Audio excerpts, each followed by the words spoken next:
And now, it's a great honor to introduce Steve Jobs.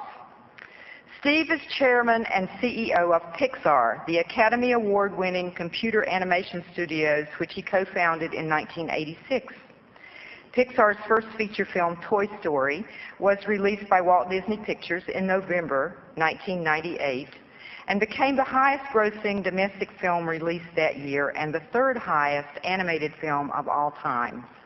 Before Pixar, Steve co-founded Apple Computer Incorporated, where he co-designed the Apple II computer, led the development and marketing of the Macintosh computer, and oversaw the growth of Apple into a $2 billion company. Steve also co-founded Next Software, which was recently acquired by Apple. Steve was awarded the National Medal of Technology by President Reagan in 1985, the Jefferson Award for Public Service in 1987, and was named Entrepreneur of the Decade in 1989 by Inc. magazine.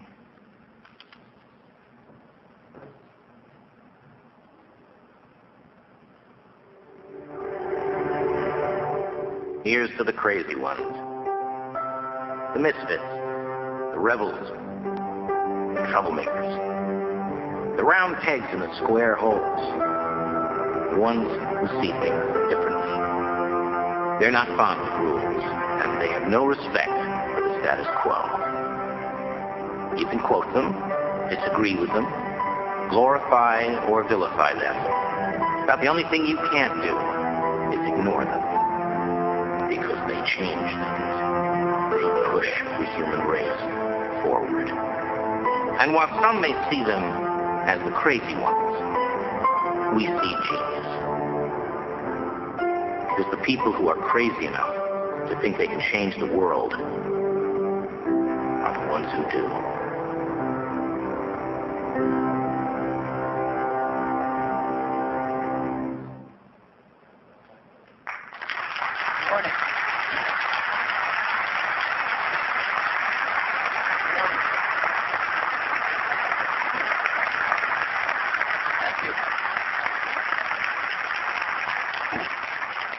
So when we got the invitation to come speak to you today from Brian, we asked him if he'd like us to bring a real razzmatazz presentation up and wow you. And he said, no, what I'd really like you to do is come up and do a fireside chat.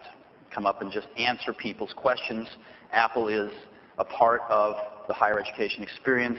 What is Apple doing? Apple's obviously had some troubled times. Can you shed some light on where Apple is and where Apple's going? And I agreed to do that. In order to get here this morning, I had to get up at about 4:30 a.m. And so your job this morning is to ask questions that wake me up. And my job is to give you answers that don't put you to sleep. So what I'd love to do is just get right into it and start off, and I think we'll cover a lot of different things, but start off with some of your questions. And I know that some of you have them. I started getting emails about a week ago with questions. So let's just get right into it. I'll try to answer anything I can. I'm very happy to be up here in Seattle. It's the home of one of our key partners, Microsoft, that we work very closely with. And so you laugh. I'm not jesting. No, actually, it's really interesting.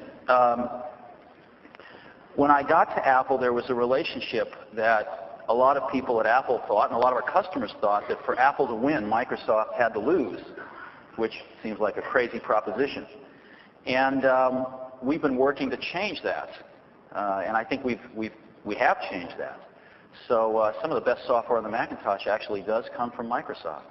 We believe we have the best browser in the world on the Macintosh, which is Internet Explorer. And it's even better than the version of IE on Windows. There's a whole bunch of stuff you get in IE for Mac that you don't get in IE for Windows. We think we have the best version of Microsoft Office. How many of you use Microsoft Office? Raise your hands. Okay. The best version of Office is on the Macintosh. Now, who would have thought it a year ago, right? But it's true. So we work very closely with Microsoft, and it's a good relationship. We have our differences from time to time. But we work things out in a very professional way. Okay, any questions? No questions? There's some microphones over there if you want to go to the mics. There's microphones in all the aisleways. Pleasure for you to be here. Pleasure for us to be here. I've used Apple software for, I guess, since '77. I love it. But one thing I miss, especially in the Office suite, is a database like Access, which is available on the PC. And I know there are other alternatives. I can apply FileMaker, I can find things, but I'd like something that's sort of like Access available. What's in the future? I think the answer on the Macintosh is FileMaker, and FileMaker is consistently rated above Access by all the reviewers in the magazine. So I would take a strong look at it, but I'll pass your comments on to Microsoft about a version for Access for the Mac, although if I were Microsoft, I wouldn't do it because FileMaker continually beats them. So I'm not sure it'd be worth their engineering to come up with a Me Too product when FileMaker is so strong on the Mac. Yeah. Yes. Anybody else? What can you tell us about your plans for portable computers before January 5th? And, well, that's essentially it, yeah. Okay. We love portable computers. And as you know, Apple really invented the modern portable computer years ago with their PowerBook, which everybody's since copied. And Apple has not distinguished itself in portables for a number of years until last year when Apple came out with a new PowerBook, the PowerBook G3, which is the fastest portable in the world. And it's also in sort of the mid-range, probably the most cost-effective. Apple was the first company to standardize on 14-inch screens. You can now buy a 14-inch screen PowerBook G3 for about $2,500. And they're very, very strong. But that doesn't help out most students. It's just too expensive. Students can't afford 14-inch screens right now. And so just like Apple designed the iMac as a consumer product that's also being used a lot in education, we are designing a education/consumer portable. And we are designing it around a design center that's primarily education-based. But we also think, hopefully, consumers will like it. And we think it's going to be pretty hot. We think it's going to be very affordable. And we've said that we're going to announce it and ship it the first half of calendar year 1999, which starts soon. But we will not be announcing it at Macworld. So you'll see something a little bit later on in the year, and I think you'll be very pleased. Portable computing is really important, as you know. It's got a long ways to go because you've got two things that are fighting each other. One is the desire for mobility, but the other is the desire to be always connected to the internet, right? Do you find that? And these things really are tugging at each other. And there's a series of problems to be solved over the next few years so we can have both. And we're really working on those problems, and I think you'll see those start to get solved over the next few years, where you can really have some very hot, very affordable mobile devices that are constantly connected to the internet. Yes? Steve, thank you for being here. And one of the problems I face as an IT manager is that we look around and we can see that people can build a Wintel machine for about $800. It's got a 300 megahertz processor, yada, yada, yada, yada. And it's very hard for me I've got to support both platforms. And it's very hard for me to go in and say, yep, we can get these Wintel machines for $800, and we can get Apple equipment for significantly more than that. Mm-hmm. One of the things that I think would help that is if I can put the Mac OS on a Wintel machine or an Intel machine. Right. The other thing might be a clone, return to cloning, and I don't... Well, now, why don't you go to the heart of the matter? The right thing would be if our computers were cheaper even still than they are, right? No, the $800 computer is not a... Oh, it's a piece of junk. You're right. I know. It's a piece of junk, right. but it looks really attractive. Right. Now, by the way, is that $800 with or without a display? That actually is with a display. Some with a display, some without. Yeah. Right. So here's what I see out there. What I see is from the white box manufacturers. And by the way, what we call the white box manufacturers, I'm sure you all know, this is the non-brand name PCs, right? The three guys in a garage PC companies. And you can buy a white box. No, it's true. The average white box computer company makes about 35 computers a month. You know, there's nothing wrong with that. I'm not saying that's wrong. I'm just saying that's what it is. Those computers, you can get a decent one for somewhere in the neighborhood of $800 with a display. The brand name computers, you know, the Compacts, the HPs and stuff like that, they're up for the most part about $1,000 with a display for their lower end models. Some of those don't include networking, so you'd have to add that on and stuff. And where we're at for education is typically around somewhere between, around $1,100, right? $1,150. That's where we are for education with an iMac. Plus a disk drive. What's that? Plus a disk drive. Well, yeah, I thought you guys were really into the internet. I thought you were into the internet here.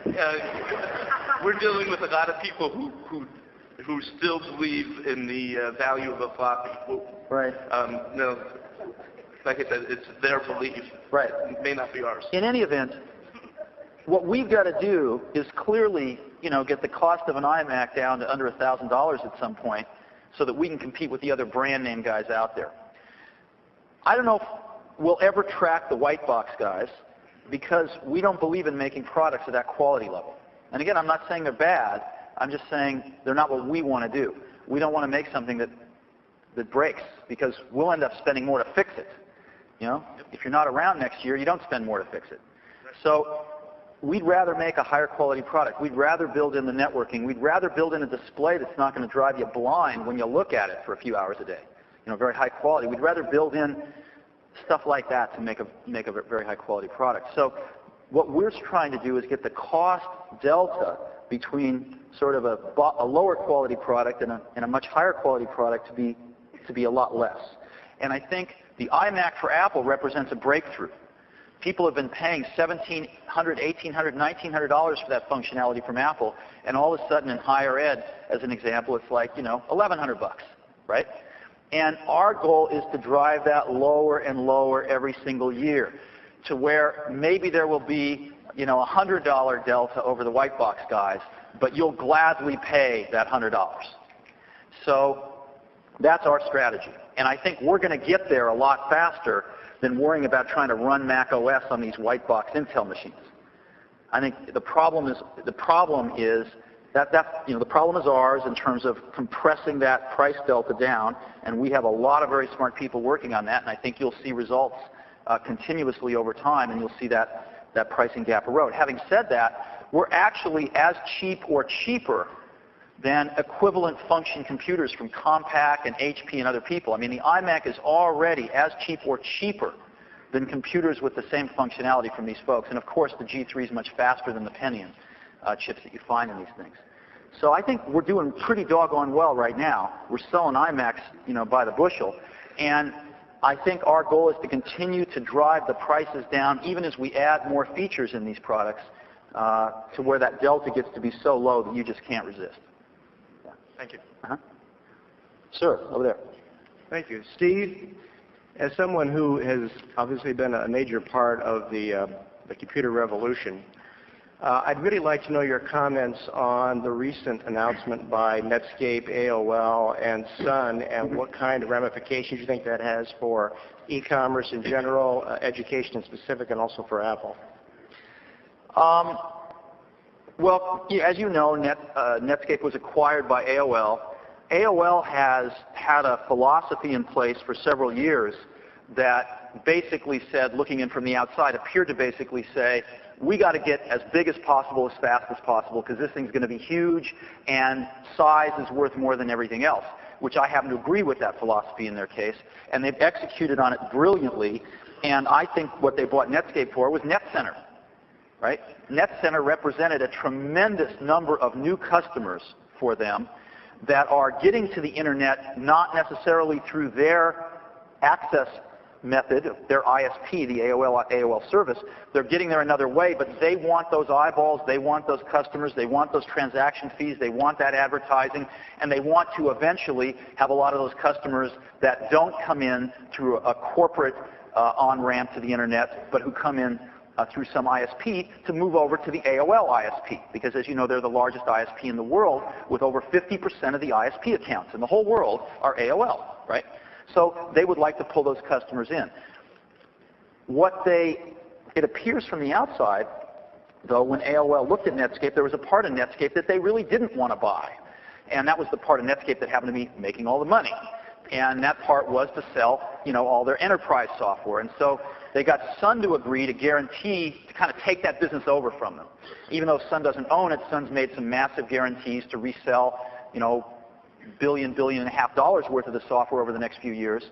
So they kind of got rid of the part that wasn't really what they were after. And I think it was a very smart move on AOL's part, and it was a very smart move on Netscape's part.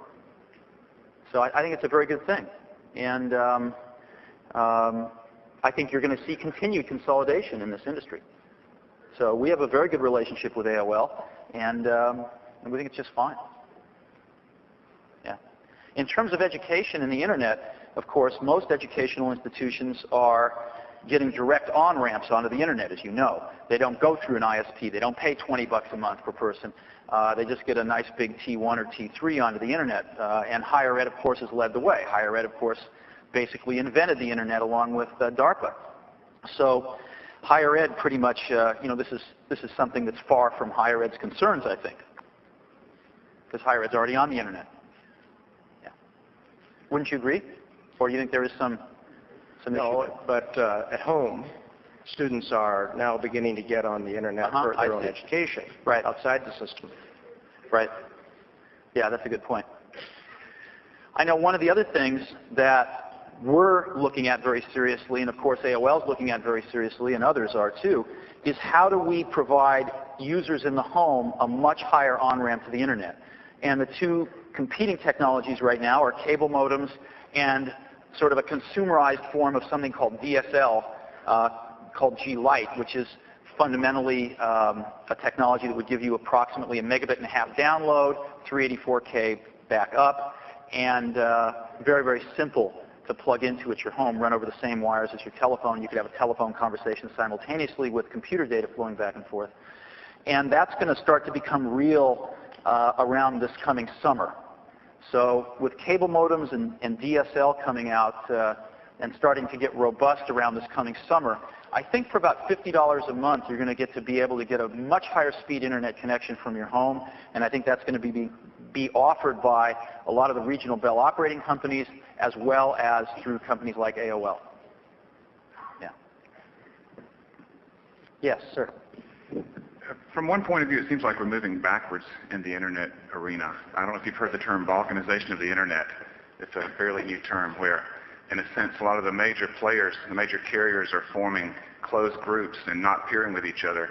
And we're losing this public benefit Internet that we had early on. Do you see any of that? Do you have any comments on that? No, I'm actually ignorant of this phenomenon. Well, that's an easy question then. Yeah, I'm sorry. I don't see that. I know that a lot of people are building their own backbones to move to move some form of data or another around the country in a way that is more predictable than the Internet. So as an example, if you want to broadcast multimedia, it is not particularly, the Internet does not do multicasting yet. So if I want to broadcast something with video streaming over the Internet, I can't broadcast it from one place in a multicast way and have a bunch of people receive the same stream. I have to send it to each one individually right now. I have to unicast. So if I've got 5,000 people listening to a multimedia broadcast, I have to have 5,000 different conversations going on. And to have 5,000 conversations from all over the country get to one server in one place on the public Internet backbone is an unpredictably reliable thing. So some companies are taking matters into their own hands and building kind of phantom networks that intersect the Internet at various places, let's say around the country or around the world, but deliver that bandwidth with dedicated infrastructure. And I think is that kind of what you're talking about? Right. Yeah, I see that simply as a crutch to the backbone of the internet. It doesn't prevent anyone from getting anywhere to anywhere. And I think it's a matter of time before the internet improves, the backbone of the internet improves, in this case with multicasting, to obsolete those crutches. So I'm not worried about the balkanization of the internet. This thing's gone too far. It's not going to balkanize. What I am concerned with is that some of the basic technological issues that are holding back some kinds of things on the internet get resolved in the next 12 months or so, so that these crutches are no longer necessary. Yeah. Thanks. Yes. Hi. Can you hear me? I can. There I go. I'll stand on my toes. Stephen, you've been asked a lot of what I would call technical questions, and I'm more interested in, given that this is an education conference, a more, I guess I would call it a philosophical question. I've always thought that one of the great powers of computing is the ability to eliminate illiteracy. Uh-huh. You know, because you can control the content, you can control the quality, and you can spread it out all over everywhere.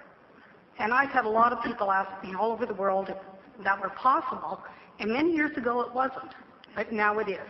And I think that that issue has tremendous social, political, and economic implications.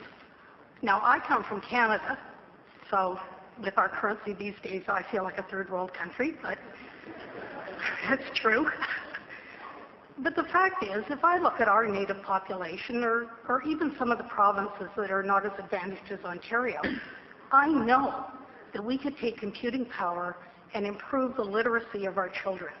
And I'm very interested in your personal opinion about that, and also the opinion of Apple as a company that's been involved in the education business for a long time.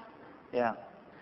You know, there is some software, there's many kinds of software approaches to teaching reading. And some of them have proven to be moderately successful. And we probably sell lots of computers to have that software run on, since most of it was written and continues to be advanced on Macintosh OS. But after seeing a lot of schools and traveling a lot of places and having some kids myself and watching them learn how to read, I do not believe it is a problem that has a technological answer. I believe it's a problem that has a human answer. And I think when we all attacked this problem, especially in K-12 20 years ago with computers, we really thought that technology was going to be a miraculous substitute for parents and teachers and augment them. And it turns out, the more you look, the more you see, the fundamental basics of the situation are really what's important. You know, the fundamental basics of how much time do kids get to spend with their parents day in and day out. How much time do kids get to spend with their teachers day in and day out. These very simple things of student-teacher ratios, right? Of parent-kid ratios, you know?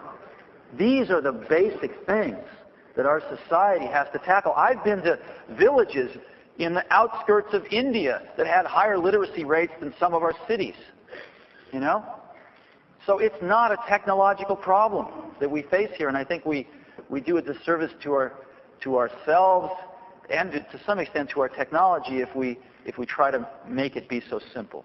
It's not so simple. And I don't have any magic answers, but I know that it's not as simple as we thought it was 20 years ago, and the computers are not going to charge in and solve those fundamental problems, because I don't think they can. Once those problems are solved, I think computers can take us to amazing places. But they're not going to substitute for those basic things that we as a society have to figure out how to provide in a better way in many places than we're doing right now. So, yes.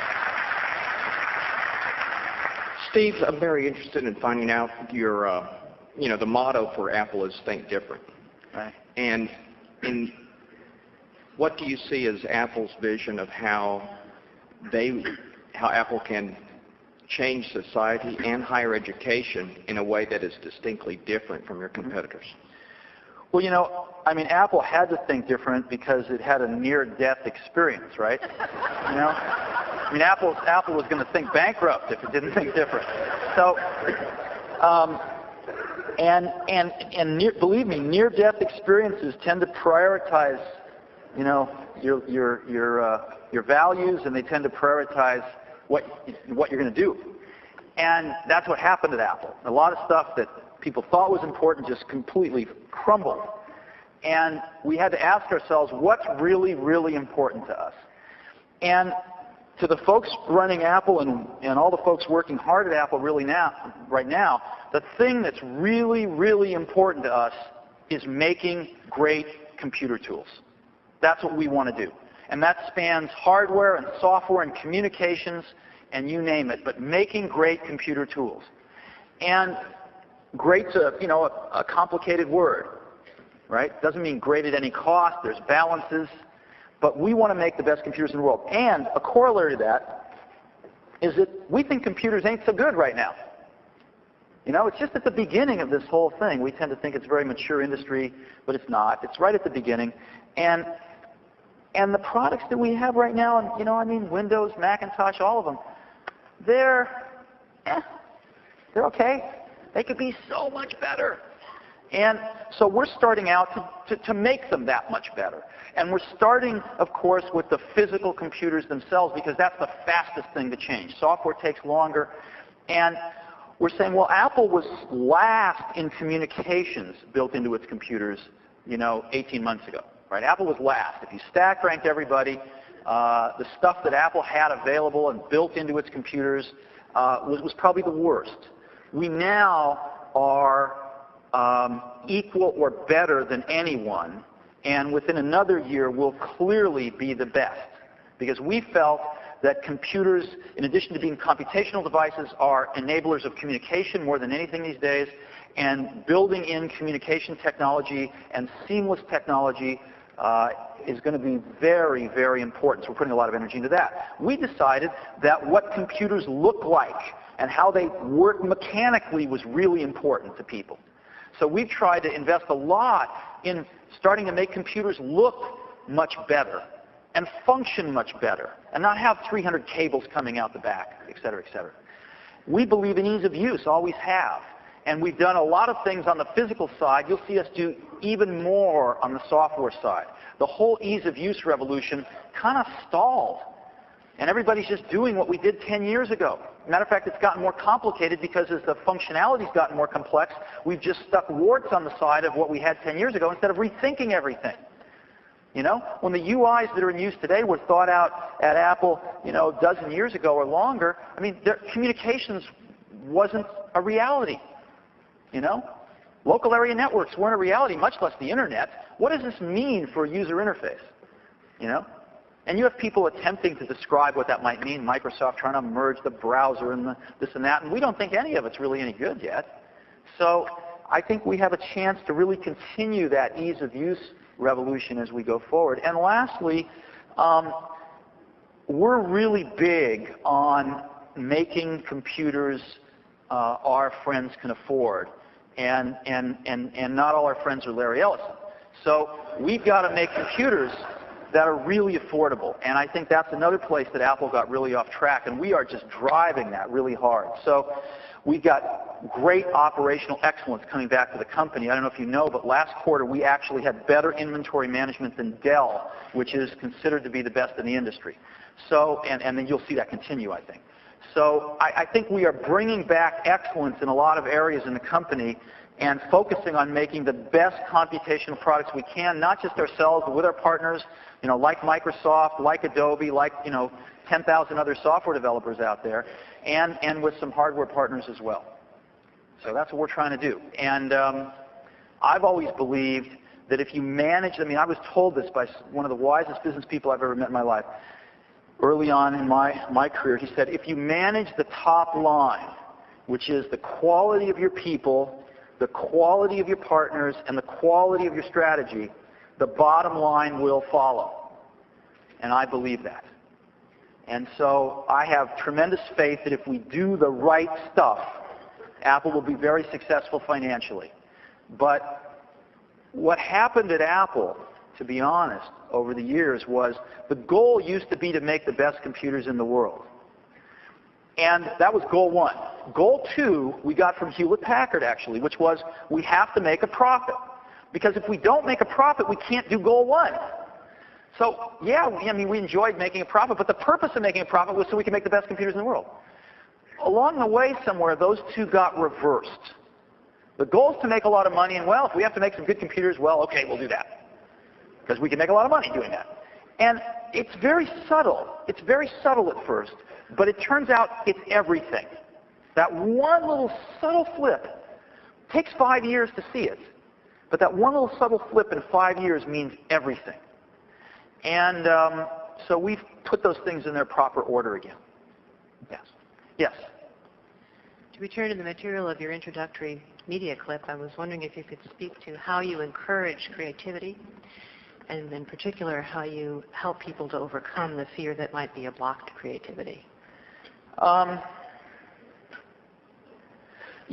don't know the answer to that question. What I can tell you is just what I try to do. And I observed very early on that, like in most things in life, what's a good example? I don't know. The car you drove here in, the hotel room you stayed in, the airplane you might have taken to get here. In most things in life, the dynamic range between average and best is around 30%, right?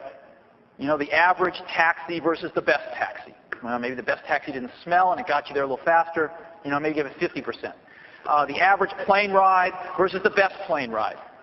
First class, well, the meals aren't any good there either, but first class versus coach, maybe it's 50%. Very rarely in life do you even come across something that's twice as good as the average, right? Would you agree, in general? What I saw very early on, and I saw this first in hardware design, was that the best engineer, the best hardware engineer, in this case was Steve Wozniak, was 50 times better than the average. The dynamic range was 50 to 1. And as we started hiring people over the years, it became clear that it wasn't really hard. It was hard, but it wasn't really hard to hire people at least 10x better than average. So you could hire people in the 10 to 50x range. And that in general, all those kind of people got along fine with each other, and all those kind of people were very creative. And a really interesting thing happened, which is all those people, if those were the only kind of people you tried to hire, all those people got so excited about working with other people that good that it became kind of self-policing in a way. They didn't want to let people into the group that made it less fun to come to work in the morning, right? So that's what I've tried to do, and is to hire those kind of people in everything we do. And I believe that creativity isn't just something that's that's visual. It's very technical. You can have technically creative people. You can have artistically creative people. At Pixar, we actually call them creative artists and technical artists, right? Because we don't know the words, so we make those are the words we make up. But creativity, of course, spans anything you do. And I just find that top group of people are by far the most creative. So I go out and seek them out rather than trying to turn water into wine. Yes. Hello, Steve. First of all, congratulations for what you've done for the past year for Apple. When you're writing this year's Christmas bonus, please think very hard about your loaner, tech support, seemingly loaner, tech support person, Mel Granat in Apple QuickTime. Which brings me, for all the abuses that he's taken so far. Anyway, I hope to be surprised in January when QuickTime streaming is introduced. Specifically, I'm referring to QuickTime support. I think that this is a very, very key area that is causing a lot of pain for QuickTime users as well as authors. So if you have any What's causing a lot of pain, I'm sorry? The seemingly inadequate support for QuickTime. The what? Seemingly inadequate support for QuickTime. Seemingly inadequate support for QuickTime. Yeah. I don't know what you're talking about. QuickTime, there is right now a QuickTime list on Apple's site, and it seems like there's just one person supporting. On the website? Yes. Oh. Yeah, we have 100 people doing engineering on QuickTime. Yeah. Oh, so you just want us to move one or two more to the website. Got it. We could do that. I'll take that back. Thank you. Actually, in January, I shouldn't be saying this, but in January we are going to roll out QuickTime 4. And QuickTime 4 has live internet streaming that's better than you've ever seen before, and you're going to be really happy, I think. It's really good. Yeah, hopefully it'll be, some of the improvements will reduce the number of help support calls to Apple. Thanks. Yes. Stephen, one of the hot new buzzwords that we're hearing in a lot of different industries, a lot of media industries and IT, information technology, is convergence.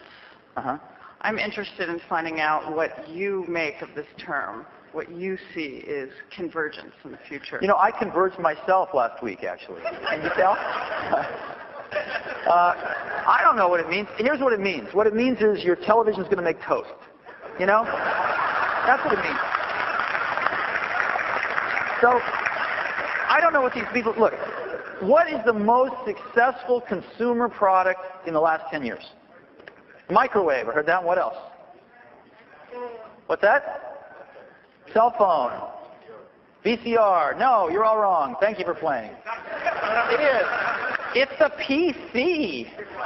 Okay? And here's all these PC companies running around looking for a consumer product when that's what they make. Right? Now, Dell doesn't. They sell into corporate America mostly. But some other people do. Compaq does. Hewlett-Packard does. Packard-Bell does. Of course, Apple does. It's the most successful consumer product of the last 10 years.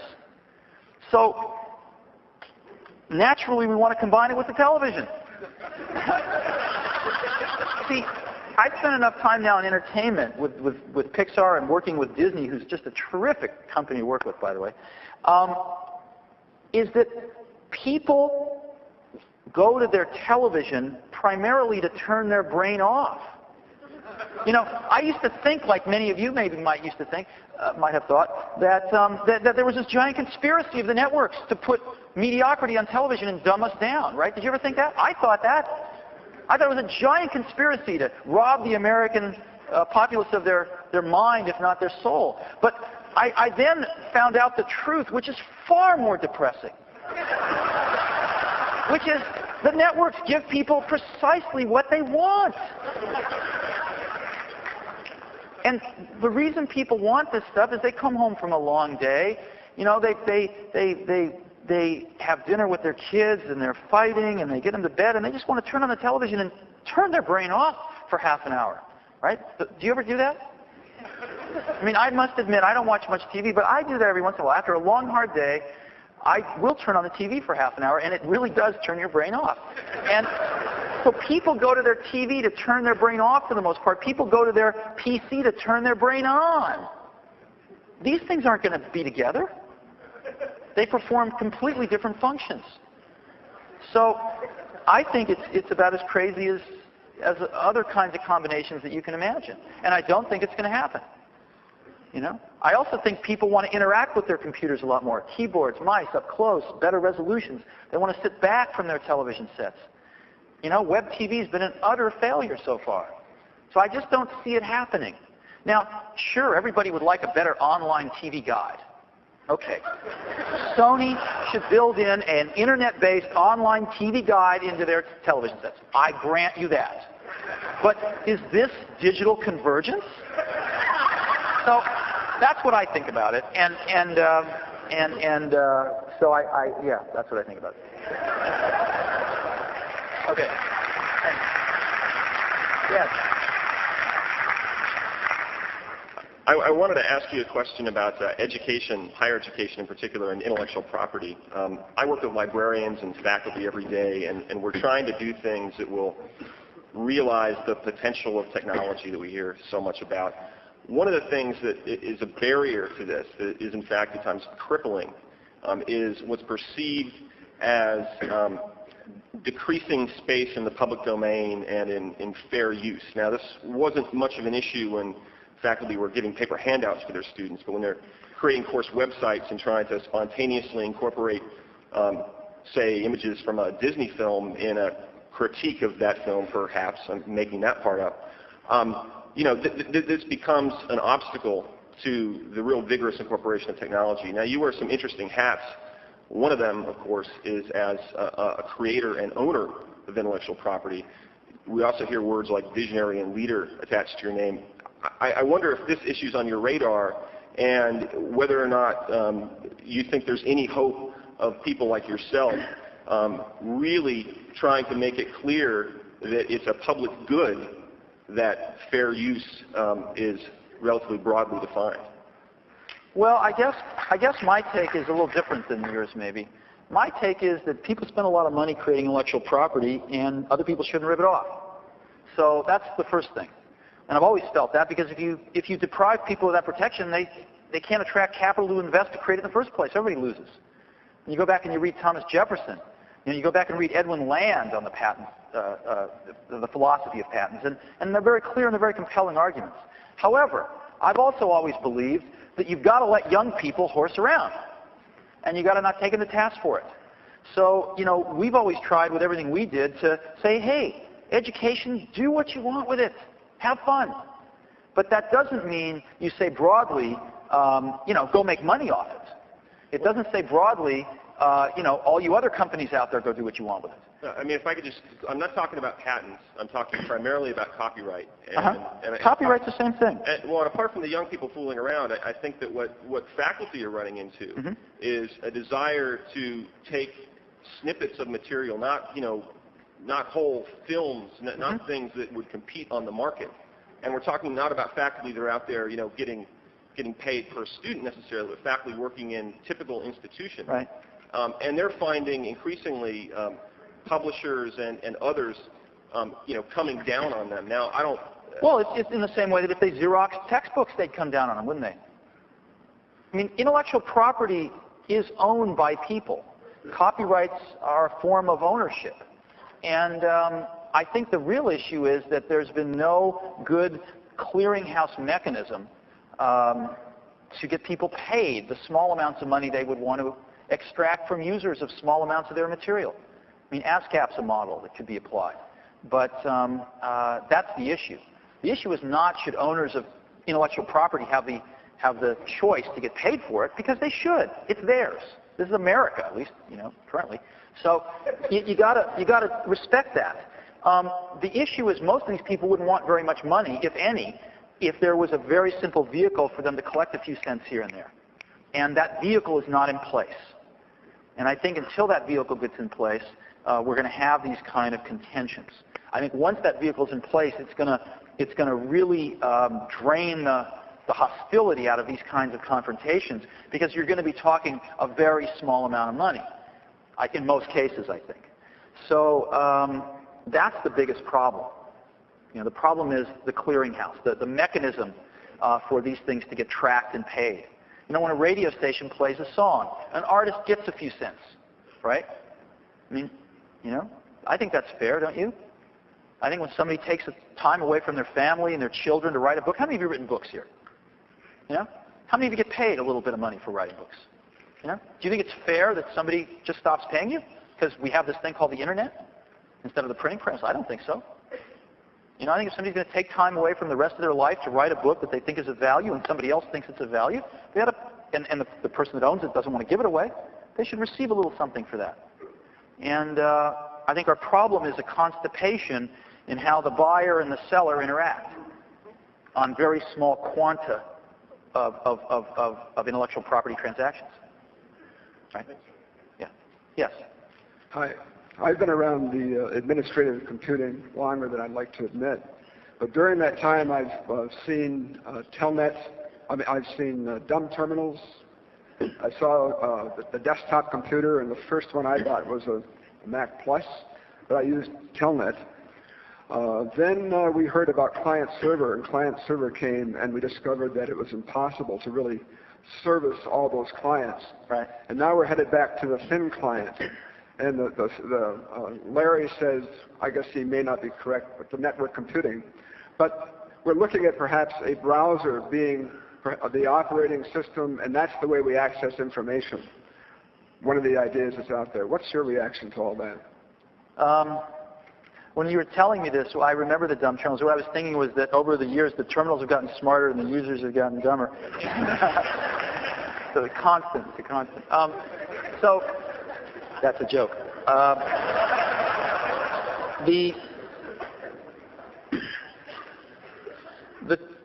The trade-off one makes is in terms of interaction.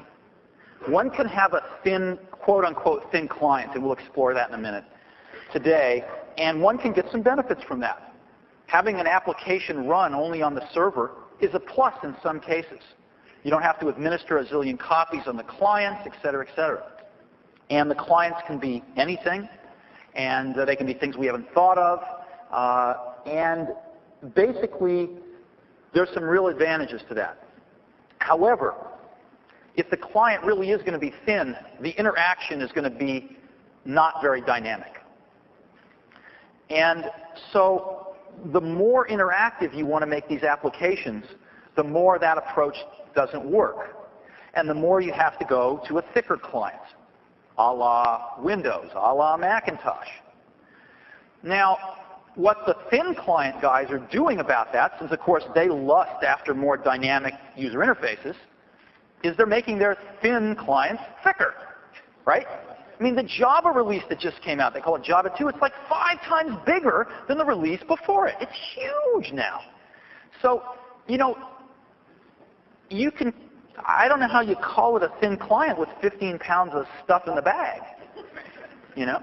So it's just, when does a thin client stop being a thin client? I think we're on the verge of that now. And so I think that's the technical and user interface trade-offs there.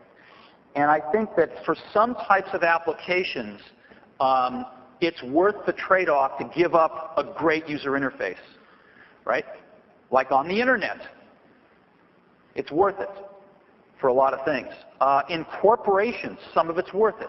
Some of your administrative apps are simple enough that you don't need a dynamic interface. And they're used repetitively enough that, you know, you can afford to train people how to use these things, which is one of the consequences of having a less robust user interface. But for most things people want to use these days, the thin clients aren't quite thick enough. And that's the challenge. That is the challenge. So. Yes? Hi. I would endorse what you said about the computer not being the way to learn to read. There's another technology for that. It's books. And actually, I'd be interested in the complementary nature of the Internet as a way to follow on to things children have become interested in. Yes. And adults get interested in for continuing ed. Oh. The gateways, how do you look at the future of, of gateways and the various type of shopping mall approaches to finding out about things? Well, first of all, the Internet is phenomenal. I mean, the Internet will clearly go down as the most important thing of the last 20 years of the century in terms of computing and maybe even in terms of things beyond computing. It's huge. And I don't know if how many of you have sat down with your kids in front of a computer and actually explored a topic on the Internet, but for all of those that, you know, you have done that, it's phenomenal. It's really phenomenal. And it's chaos, but it's a sort of wonderful chaos. And it takes a little longer to find stuff than you'd like, but that's okay, especially if you're sitting there with, you know, one of your kids or somebody else's kids. So that part's great. What's not so great is that in that free-for-all, there is no trusted advisor. You know, if you go out and you ask, well, what is the New York Times? I mean, I can get all of the news that's in the New York Times, for the most part now, from other sources on the internet. Why would I ever get the New York Times? Well, because not only do they edit it for me, not only do they sort of condense it for me, but more importantly, they judge what's important. They have an editorial point of view that I, let's say, trust, or though I trust the Wall Street Journal. I trust them to tell me what's important in a concise way, and I trust them, even more important, to get rid of the stuff that they think is not important so that I can focus on what's important. It's an editorial point of view that I, as a consumer, trust. Those editorial points of view have not emerged much on the internet yet. As an example, for a parent, where can I go for an editorial point of view that I trust? I don't want my kids seeing certain sites. I want things organized in certain ways. And those things haven't emerged, and I believe they will emerge because I believe people will believe there's value in them. And I think you're starting to see that on a small scale, and I think you'll see that on some larger scales as some of the big players get into this in the next few years. So that's where I think we are today. But of course, it's incredibly fantastic right now. It's like the Wild West. You know, but some people got killed in the Wild West. So the gateways, though, for instance, as Yahoo improves or elaborates itself, same with AOL, same with anybody who's got the front page attention of the searchers. I actually think we're entering a period where it's going to get boring from that point of view. I mean, have you noticed all of these portal sites? Do they look the same to you? And you go from one to the next to the next to the next. They all look exactly the same. So what's the future of the market? What's that? What's the future of that market? I don't know, but I know it's not having 7 things that all look the same. You know? I think there's going to be some real opportunity here as the first wave of this thing consolidates and everybody thinks it's maturing, same as the computer industry, and yet everything's going to look the same as the computer industry. It's going to be the same as everybody making beige rectangular computers. You know? I just slap a Dell logo on, or a Compaq logo on, or a Gateway logo on, or HP logo on. They all look the same. They all do the same thing. The world doesn't need that. So I think we're starting to see that same thing with internet portals. And I don't think the world needs that, so I think there's going to be an opening for some more interesting things to emerge over the next few years. Yes? Thank you. First of all, congratulations on your successes at Pixar, Toy Story, and A Bug's Life. I recommend anybody who sees A Bug's Life to be sure to watch the closing credits. As someone who's been using the Macintosh since day one, I'm very happy to see the recent successes at Apple.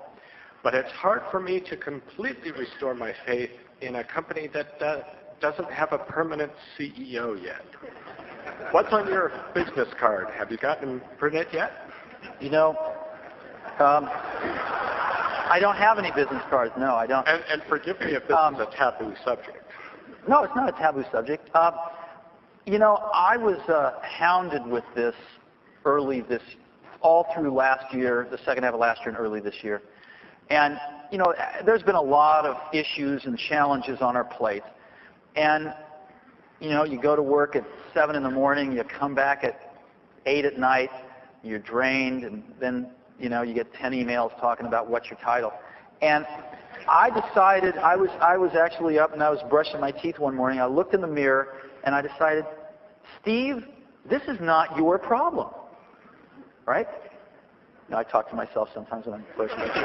And this is not your problem. This is somebody else's problem. I have enough problems right now. So I decided that I wasn't going to think about this for a year, right? That was in late January, and I'm not going to think about it until sometime early next year. I'm just not even going to think about it.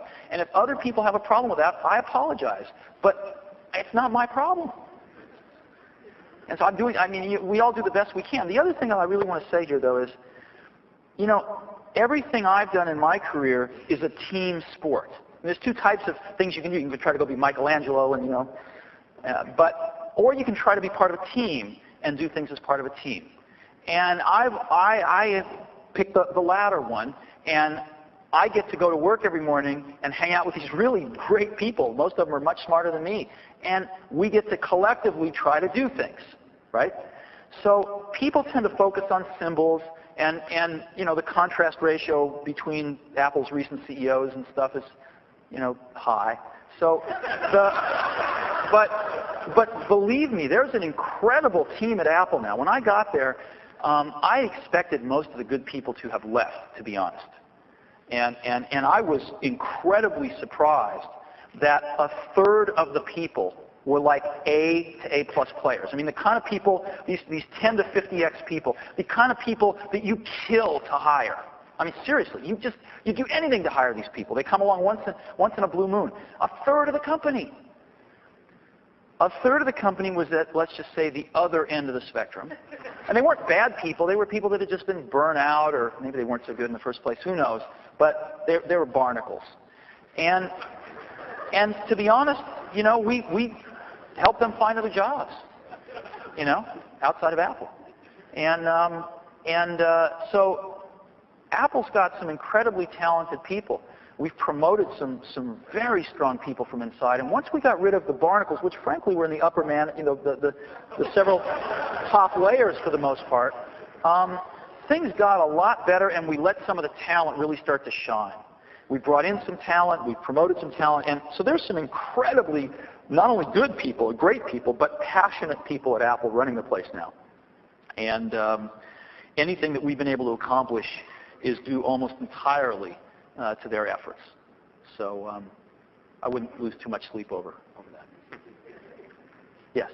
Moving from the sublime to the ridiculous, or unpleasant anyway, I was very disappointed last week I was all excited to go buy a new Mac, and then I discovered you only have one display for the G3 on the 16.1 visible area. No, and we have 3 displays, 3. Not for the educational purchase. The flat panel is not AS, so that makes the second display. Is that true? Yep. No, we have all 3 displays in the education price list? Yeah, we have all 3. Now on your website, you go on the website, and the only video monitor that's available is the one ordinary run-of-the-mill. I was pretty excited. That's really dumb, isn't it, if that's true? So we'll go fix that, if that's true. But on the educational price list, there should be 3. There's a really, really good, this is what I use myself, a 15-inch flat panel display, 10 by 7, and it's pretty stunning. It's probably the highest quality one in the marketplace. And then there's the 17-inch 16.1 viewable, and then there's a 21-inch which has color sync in it. I called the 800 number because I was so disappointed, and he said it wasn't available either. God, what a stupid company. I will try to go fix that one. Thank you. By the way, we appreciate these things very much because, you know, you can't fix what you don't know, so yes. Yeah, kudos on A Bug's Life. I was wondering if A Bug's Life in some ways analogous to certain product development cycles or channels of distribution. I have a question as far as the high-end development of content authoring tools and your motivation to make some of those tools easy to use. What are some of your plans, especially as we start working with faculty who want to get into the next wave, multimedia, simulation, streaming media, and things of that sort? We are clearly doing a lot in the multimedia, streaming media space, and I can't really talk about that until you see some stuff announced early next year. But we're doing a lot in that space. We've got some of our best people on it, and I think you'll be pleasantly surprised with what we do. Okay. Yeah. In terms of the other kinds of things, I mean, we get asked all the time at Pixar, you know, can we commercialize? Pixar had to, how many of you saw it? Did any of you see Bug's Life here? Some of you? Yeah? The rest of you need to go see it. Soon, this weekend, I think. A Bug's Life is a wonderful, wonderful computer animated film, the second computer animated film from a little studio called Pixar Animation Studios that has a great partnership with the Walt Disney Studios. They help us, they mentor us. We work with some great guys, Peter Schneider and Tom Schumacher down there, work with Michael Eisner and all the marketing and distribution folks. And we created this movie called A Bug's Life. These films take 4 years to make, and they're done entirely on computers, so there's no hand drawing or anything. Of course, people make them. But they use these very, very powerful pencils that we've developed. And we had to invent this whole field. And we wrote all this proprietary software. And we're sort of the only people in the world that can do it at this level. And we get asked a lot about commercializing those products for the Mac and stuff. As an example, to make a Bug's Life, we had 5 terabytes of data. 5 terabytes. The workstations that we used to animate the film had 1.5 gigabytes of memory in each workstation. That's on its way to going to 3 for the next movie. So we're a little beyond what we can do in an iMac. Just quickly, to move from the tools to the content creation, there were some questions about fair use. I'm wanting to write a critique of cultural products using a Bug's Life. I got a few bucks if you give me permission to use some of your screen grabs. Actually, I believe the Disney website for Bug's Life does have a lot of screen grabs that you can download for free. Yes, sir. A few more questions, and I think. A number of years ago, you had an opportunity to go to Xerox PARC and see some really innovative people. Doug Engelbart over on the design side, the mouse, the user interface, and so on. That part of the revolution seems to be making some progress. It's not done yet. But the software side seems to have been ignored or paid halfway attention to. I'm talking about Alan Kay and objects, and the fact that Alan Kay still thinks nobody's figured out what objects are yet. Mm-hmm. And he's right. Yeah, he's right. I think he's right. But you were saying that we have to move things into the software arena in order to catch up with what the hardware's been doing. Right. Well, how are we going to get people to make that paradigm shift and look at something like Squeak instead of Java or similar kinds of technologies? Well, the hallmark of real object-oriented technology is runtime binding. It's for things to be able to just make decisions at runtime as autonomous elements, rather than a programmer having decided what should happen, months, days, years ago. And the minute you accept that, you can do all sorts of wonderful things in the object space. There's been a few commercial systems that have tried to do it, but it's very hard to get the kind of performance you need out of that. Next specialized in that and did a pretty good job, in my opinion, on some of that stuff. And you will see sort of a next generation of that technology from Apple, sometime in the coming year. So I think Apple is very committed to that. But as you know, software moves more glacially than hardware. And there's a lot of money invested in lots of apps that are not going to change overnight, even to use a new technology. So you're talking about a longer-term process. And that doesn't mean that education can't take advantage of that stuff instantly. They can. But you have to have software systems capable of running the giant investment that's been made in applications that people also want to run, right? As well as run the new stuff. And that's the hard part. Just putting something new out on the market with no bridge to the past doesn't succeed, in my opinion. So, put it this way. It succeeded a few times in this industry, and Macintosh was one of them. But it's become increasingly more difficult to do that. Yes? I find it a little curious. None of us is introducing ourselves to you, so let me do that. I'm Greg Jackson from the University of Chicago. I want to give you 7 statistics, 1 story, and something I heard from an Apple person this morning, and ask you to help me reconcile them. The statistics are these. We did a survey of our students last year. Of our seniors, about 2/3 were Mac users. Of our freshmen, 15%. Mm-hmm. We did a slightly different survey, which reconciles well of our freshmen this year, which is down to 10% being Mac users after the introduction of the iMac. If we look at installed desktops at the university, somewhere between half and 2/3 probably are Macintoshes. We're a major Macintosh site. If we look at institutional purchases of new machines, over 80% of them are Windows machines. Yes. If we look at how many iMacs we've actually sold, and if someone's going to buy an iMac anywhere near us, they should come to us because it's cheaper. We've sold 22 of them. No, they shouldn't. They probably don't buy them from you. They probably buy them before they come. No, most they don't. Nobody brought an iMac with him or her this year. That may be. 0. And there's $100 cheaper. So if you're there, they buy. We sold 22 of them. Right. Of those, 12 are at our K-12 school that we own. Yes. Of those 12, 6 have been dead since the day they were installed, and they're out of service. Those are the statistics. The story is that I have a son who has been using his Mac avidly ever since he was 6 or 7. And he's gone through all of my old Macs over the years. And I really wanted to bring an iMac home because I wanted to play with it. And since I already had a computer, I couldn't persuade myself to do it, so I tried to persuade him Right. that this was a perfect thing to do. He wanted nothing to do with it. Sure. What he wanted was a Windows machine, because that's where everything he wanted was. Those are the statistics in the story. On the escalator on the way up, we were riding up with someone who is senior in the higher education channel. And she said two things. One is that in her view, things are going great in higher education and that they're way up and that Apple is selling more stuff than ever. And secondly, that her perception is that among school kids of my son's age, that the same thing is happening. And I have trouble reconciling these, and I wonder if you can help me. I can tell you the situation. It's very easy. Apple forgot some things for some numbers of years. And, you know, in many ways, life is like an intestine, right? You know, it's like the snake that ate the rat. You know, you just gotta, there's no way to get that rat through that snake faster than it's gonna go. And Apple ate a rat. What can I say? Apple stopped.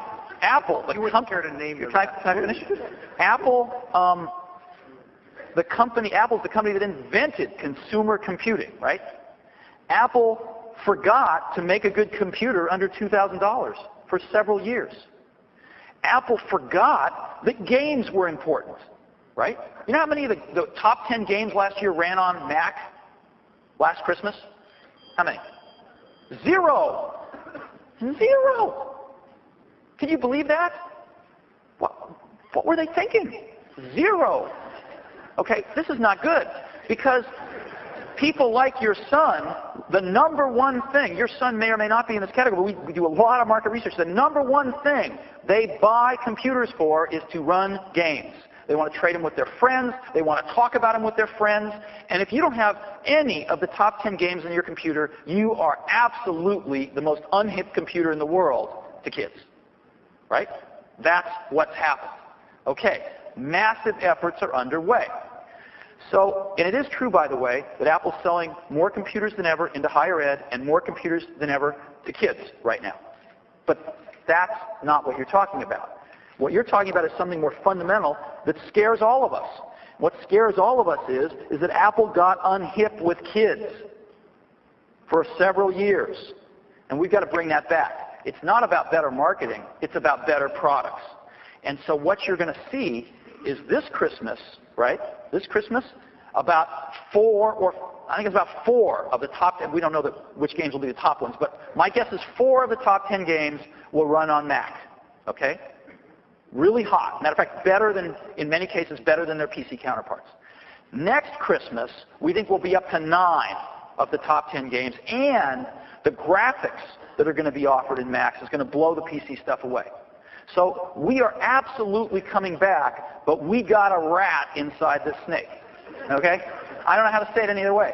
And we're going to go through a few years where the kind of thing you're talking about happens. But if we make better products, we will be the cool computer with kids again in a few years. I promise you that. Okay? So stay tuned. It's going to come back. Yes. Hi. 2 more questions, and I think we got to go. Hold on to that snake for a second. Even during the time of the rat, the Mac OS has consistently masked the complexity of the underlying technology of computing. And to that end, but that's good. The vision of the Macintosh never faltered, at least in that aspect of the Mac. There are a couple of products, however, that however, in the process of being digested by the snake. And I'm really, and I'd like to use some of those rat parts. Like what? Well, like Emailer on a consistent basis, like AppleWorks on a consistent and expanding basis. And boy, I'd really like to know what to do with my Newtons. Oh. Well, I could tell you what to do with them after. Come up and I'll tell you. Yeah, Newtons I can't help you with. AppleWorks is getting a sustained investment. You're going to be very happy with future releases of AppleWorks. We're doing a lot in AppleWorks. But I must also say that we're also working with Microsoft pretty closely because they want to sell you all Office, right? Which is also, which is, as you know, better than AppleWorks, right? Clearly, it costs a lot more, but it's better. So we're trying to work with them to come up with some even more affordable ways for all of you to use Office. And I think we will be successful in that as well. So you'll see better and better AppleWorks. It's a great works product. For what it does, it's very high value. But I also think you're going to see us trying to help Microsoft make Office more available, because Office is, it is the premier product in the category. Emailer. Emailer, I don't know. I'm not familiar with the future of Emailer. Okay. There's also been some rumors about us canceling HyperCard, which are totally bullshit. Thank you. Yeah. Okay. One last thing I'd like to say, then I think we probably need to break, is, again, the reason that we ran the Think Different campaign that you saw, and by the way, we have some books for you outside. We printed these up with some of the heroes that we used in that campaign. You might want to grab one on the way out. The reason we ran that campaign was because when a lot of us got back to Apple a little over a year ago, 15 months ago, not only had Apple forgotten who it was, but we felt a lot of our customers had forgotten who we were. And we thought, how do we tell people who we are and what we stand for? And we thought about this a lot. It's not an easy problem. And we decided that the best way, or one really good way anyway, to find out a lot about somebody is to ask them who their heroes are. Don't you think?